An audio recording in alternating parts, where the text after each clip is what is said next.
Title, Interim Superintendent Tara Spangler. September message. Graphic, the CSTB 150th anniversary logo. Tara is in front of a gray backdrop assigning an ASL and voices for herself. Hello, Bulldog community. It's a new school year, and we are so excited to have our students back in classes. To begin the year, staff learned a lot during our professional development week. One topic was on equity. For our strategic plan, the equity team created a goal that says, CSTB is a place of equity where passionate learners and staff thrive through feeling respected, supported, safe, and able to contribute to the school's vision and mission. During the August Professional Development Week, staff received a presentation about racism. We were asked to consider different perspectives employees and students have, and we learned about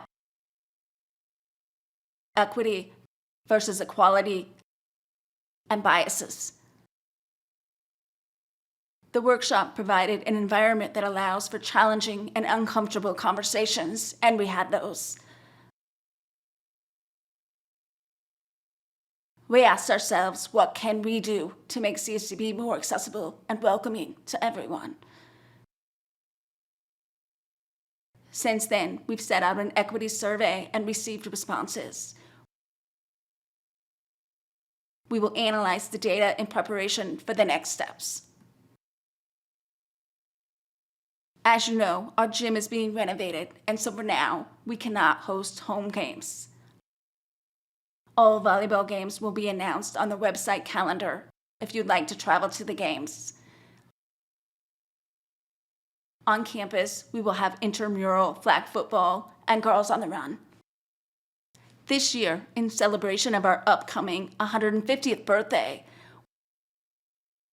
we begin the then and now photo section on our website. We will continue to add photos monthly. In this image, you see a view from CSTB towards Pikes Peak in 1875 and again today.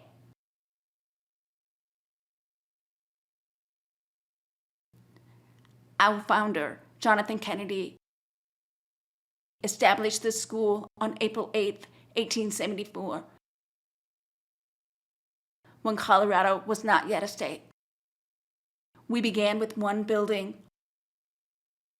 on top of Kiowa Hill and 7 students who were deaf. Mr. Kennedy had deaf children himself and wanted a school for them. He quickly realized the need for blind students to have a special school too, and opened our school to both populations. Welcome to our new staff, who have begun work since August 7th. Title, New Staff. Cheryl Austin, Dean of Students, and School for the Blind, continuing as Director of Outreach. Photo of Cheryl. Jill Irwin, Teacher of the Deaf, Spoken English, Preschool/Early Education Programs. Photo of Jill. Michelle Lynn, Teacher Aide, School for the Deaf. Photo of Michelle. Title, Ask an Alum, Jerry Schofield, Class of 1983. Jerry and Jackson sit in a conference room on either side of a large table. An ASL interpreter appears in the corner of the screen throughout the video. Title, Jackson, Student. So, Mr. Jerry, how did you stay in touch with your parents during your stay in the dorm? When I was in the dorm, we had 2 phones. We had a staff phone that was on the staff desk, but we didn't get to use that very much. So we had a pay phone that was on the wall that all the students used.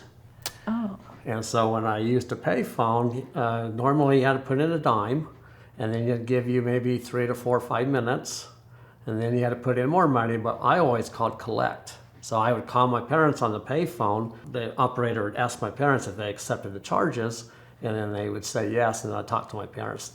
And then you didn't have a time limit if they accepted the charges. And there's a phone number on the pay phone that my parents usually called on that. And so someone would pick it up, and my parents would ask for me, and then they'd go, Jerry, come get to the phone.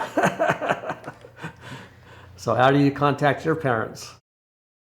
I use my cell phone, which, you can basically, I guess, call them from anywhere as long as you have a good signal. Or at my house, there's a Amazon Echo, and it also has a feature called drop-in. It's basically kind of like a call feature where you don't really have to answer the call, it answers it for you. I like my phone because I can talk to someone from anywhere, which I know you couldn't do with older phones. Yeah, the payphone, it was attached to the wall, so you only had a small, short cord from the phone to the receiver. Cell phones are more convenient. Title: What's happening? September is National Deaf Awareness Month. September 4th, Labor Day, CSDB is closed. September 6th, Board of Trustees meeting. September 14th, Open House for Families and Guardians. September 20th, Board of Trustees work session. September 22nd, Professional Development Day, no students.